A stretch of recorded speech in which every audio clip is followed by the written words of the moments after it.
I had a big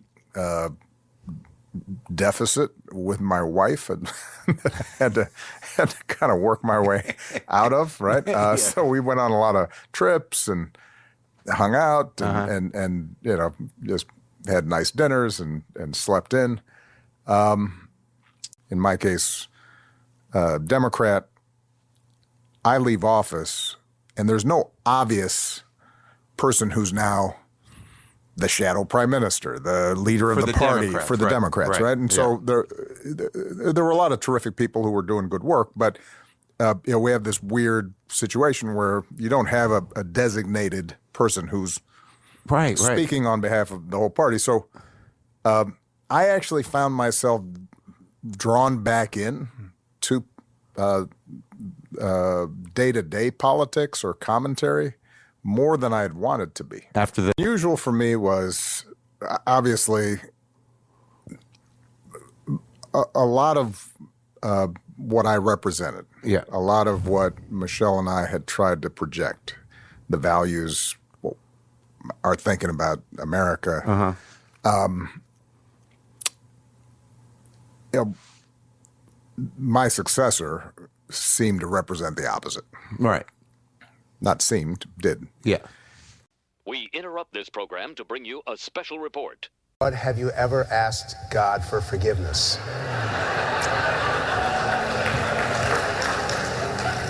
I'm not sure I have. I just go and try and do a better job from there. I don't think so.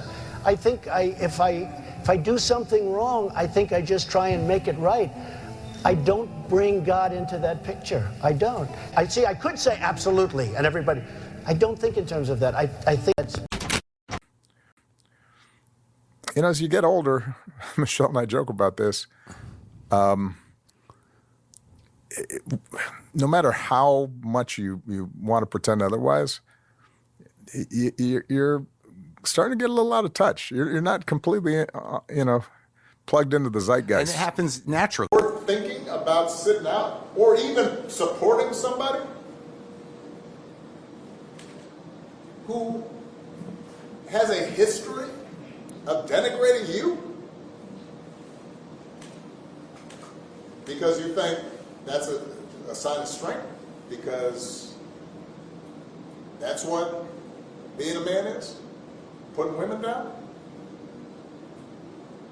That's not acceptable. I don't, my brain doesn't register TikTok. Yeah, mine either. The same way that it does my 16-year-old niece. Right. Right? You got. What was happening?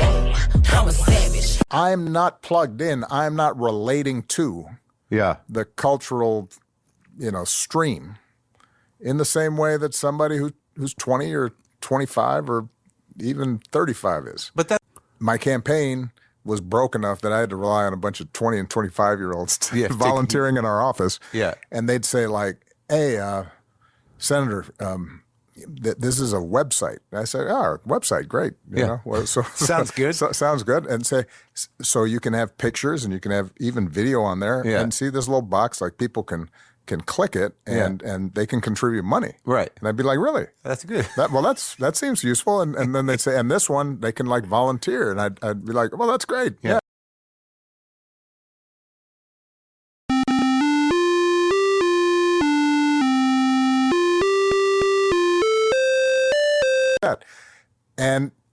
And so I mean, part of the reason I was elected was we were adapting all these new media.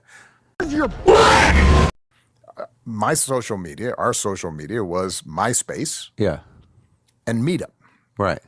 Now, Meetup is the one that I always tell people is the most interesting to me. I don't even. Meetup was, you know, it was a social media early application. Yeah. And you could send basically text over. So let's say there were a bunch of volunteers up in Idaho. Oh, yeah.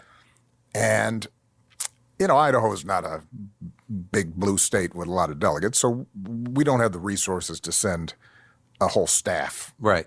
Because you think that, hey, super angry, I'm going to snitch on you. Some people, some supporters, they send us a message saying, hey, we're Idahoans for Obama. Yeah. And we'd love to build a. We think you can win this state, and so we go, all right. So we'd send a bunch of information through Meetup, and we'd give them the app. And basically, what the app would do is you could send out, here's Obama's positions on things, here's dates of debates and this and that.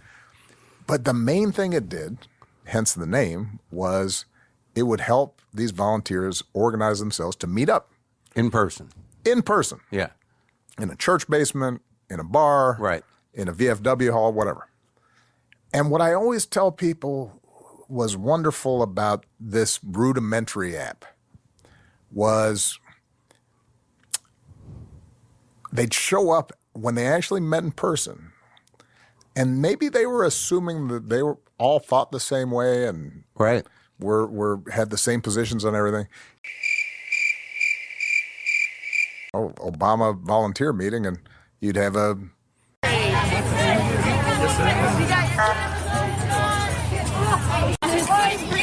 the world so much. I have a fantasy of beating your heads in. You don't think he knows to move? America wants you dead. And the people that don't want you dead are Nazis deserve. Get back! Get Down. Let's do a porn together.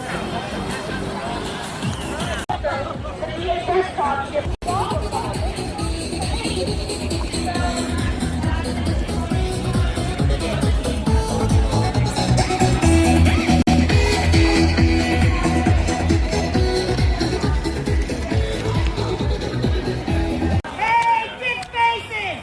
Come on out and fuck! Hey, fuck faces! ex-Army sergeant with a crew cut. Yeah. And you'd have a young black woman with a nose ring. Yeah. And you'd have a suburban mom, with some kids. Right. And it turned out that by virtue of meeting in person, you kind of realize people are a little more complicated. Sure. Maybe they don't agree with me on everything. Right. Maybe they're, and that's a good thing, right? Sure. So it creates this, and it forced people to kind of say, all right, well, it turns out that I don't have to agree with everything. Out of those meetings, they'd have to go out and start knocking on doors, and that's the ultimate meetup because now you're forcing yourself to talk to strangers who definitely don't agree with you on stuff. Are you prepared for Jehovah's return? Because if you're not, I have a pamphlet for that. Well, fuck you. Head dead motherfucker. Come on, sister. Strangers who definitely don't agree with you on stuff. But there was that sense of human interaction. Yeah. In all, and that gave people a sense of how somebody could be a good guy, but also have blind spots. Somebody could be, seem like a real jerk, and yet there's this redeeming quality. They Standing, and he said today that Donald Trump is maybe the best interview there is anywhere that he's ever done. Now, unless he was just Best interview in America. and we had a legitimate misunderstanding in terms of his pronunciation of a word, but I would say just, well, I think it was, and he. right? Oh, yeah. Which is like you go to the soccer game and all the parents are sitting around, and some guy or gal may not be your cup of tea, but then you see him hug their kid, and you go, oh. And You know what? he's all right. He's all right. Well, it's got people blasting away at your face all day. And the whole reeling thing, the algorithm. Yes, thing, yes. it does capture your mind and send you down a very narrow track in a way that, and it's interesting for me. I said, like, my brain doesn't work that way. Right. But I'll be honest with you. With me, it's mostly like sports videos. Yeah, sure. But I see how this mechanism works where you can just get on a track and that algorithm is powerful and you will suddenly be consumed by this thing for half an hour. To a cabin with Miss Willis ever. Ever? Ever.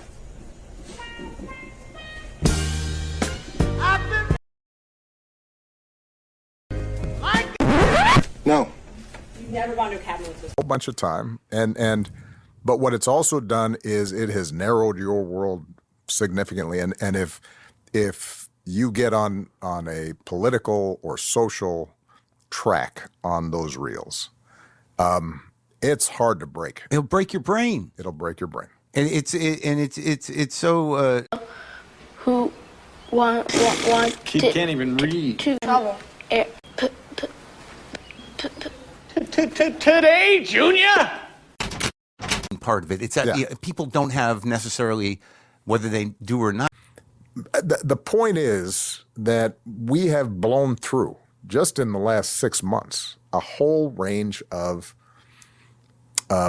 not simply assumptions, but rules and laws and practices that were put in place to ensure that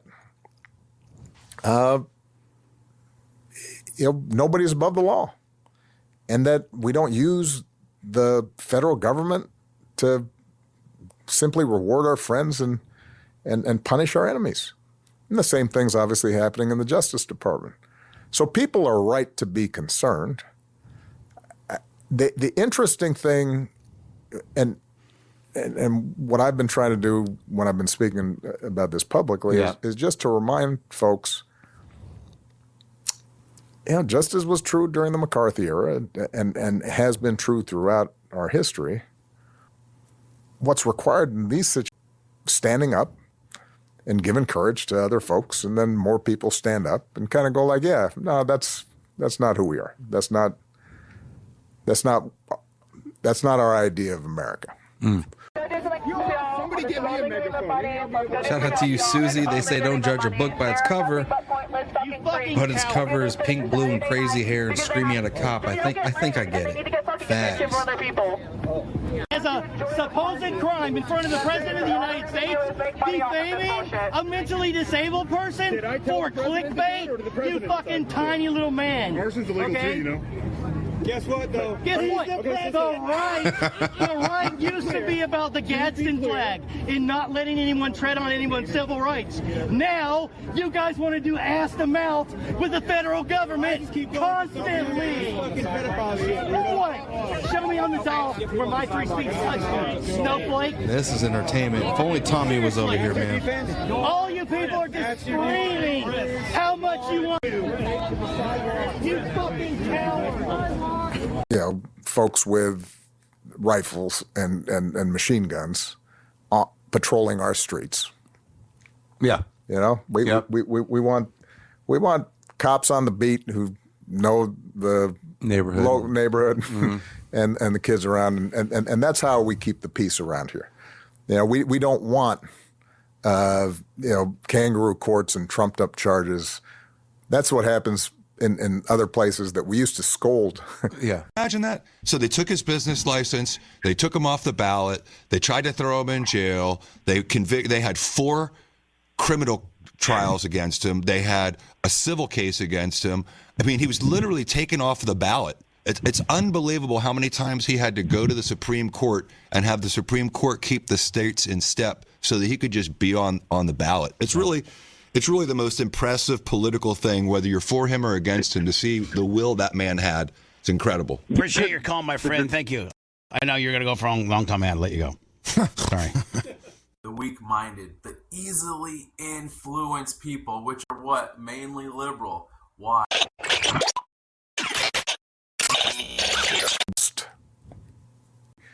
Just playing things straight and looking at the facts and not meddling in politics the way we've seen lately.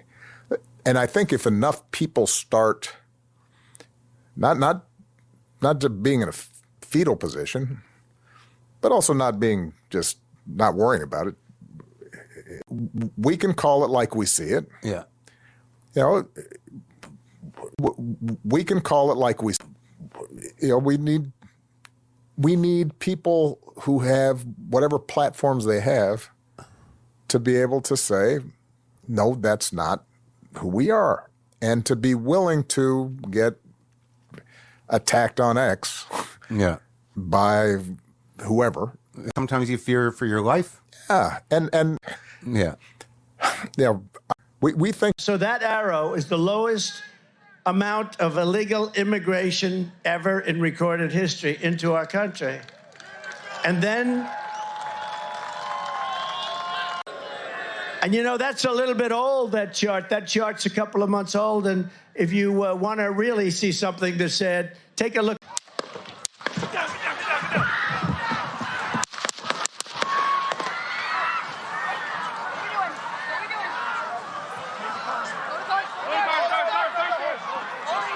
It's important because of what this country is to hire people from different backgrounds. And we're not going to be bullied into saying that we can only, hire people or promote people based on some criteria that's been cooked up by Steve Miller. Yeah.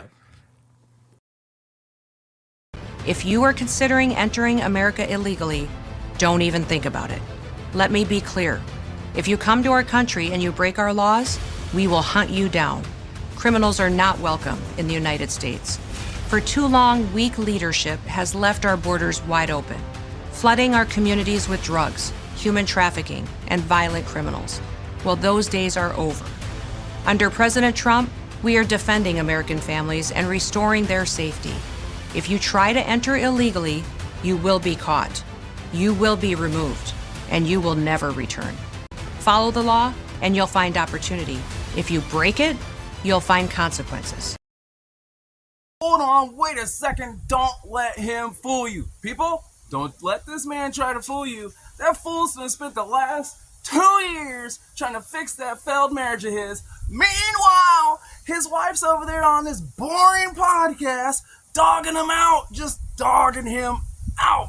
And second of all, hold on, wait a minute, pump the brakes.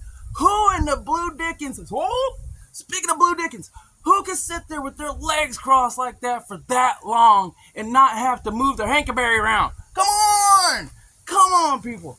Disgusting. And then talk about the justice system and playing kangaroo court. They done hopped all over the nuts of Trump, and you know it. All these different kinds of charges, these trumped up charges on him. You have got to be kidding me, people. What an interview. An interview full of lies, deceit, blame, and really, what kind of unity? None, except for the same stuff we're going through. Anyways, I want to know what you guys think about it. Tell me your thoughts. Now remember, I ain't all cool about that. I want to know where those dang files are. But we can't listen to this crap anymore. I'm out, people. Have a great day. Enjoy it. And spread the peace. It's the 18th. Be peaceful. There ain't no king except for the Almighty Jesus. Flying by the seat of my pants, this can't be real. How long will this last? You got me 10 knots above heaven if you feel what I feel. Looking down at the clouds, saying, man, this can't be real. Remember what I said, when you don't feel that glamour? Because baby, if you screw me over, you're gonna feel that midnight hammer. Bringing that big country, showing you, now you show me. Together forever, you and I will always be. Lifting me up next to your side. Pride is worth love, and love is worth pride. You and me flying by the seat of my pants, this can't be real. How long will this last? You got me 10 knots above heaven if you feel what I feel. Looking down at the clouds, saying, man, this can't be real. Remember what I said, when you don't feel that glamour? Because baby, if you screw me over, you're gonna feel that midnight hammer.